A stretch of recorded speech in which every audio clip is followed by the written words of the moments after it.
Hello, friends. Happy Holy Thursday. Happy day on which we celebrate the institution of the Holy Eucharist. We celebrate also, in a real sense, the institution of the Catholic priesthood.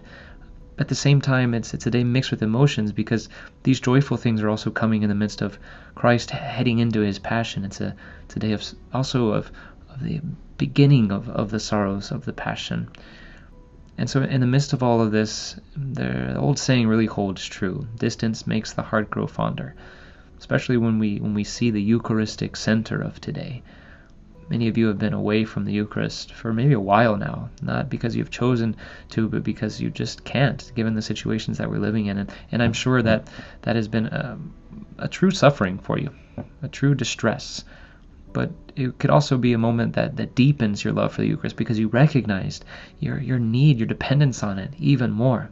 And the Lord certainly sees that heart. And so today, instead of falling maybe into a bit of sadness or a bit of despair or a bit of unrest because we're not able to participate in the holy liturgy of today, the Mass of the Lord's Supper. We're not able to receive the Eucharist. Maybe in some places we're not even able to accompany him tonight in adoration.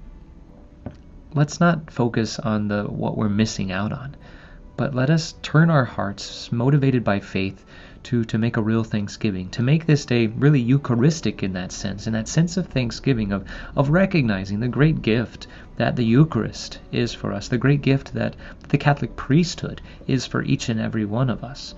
And let us make and turn this day in that moment into a prayer of thanksgiving to the Lord, offering him thanks for our heart, from the depths of our heart, because St. Ignatius will teach us in the spiritual exercises that gratitude is one thing that increases our love. Gratitude for the Eucharist at this time when we're far from it will all the more increase our love. So it's not just the distance that will increase our love, the lack of access, it's not the distance that will make our hearts for the Eucharist go fonder necessarily. It's the thanksgiving, it's the recognition of the great gift that it is from the hands of our Lord himself. God love you and God bless you. Know that we are praying for you, especially today as we celebrate the Holy Mass of the Lord's Supper. We will remember you in our prayers.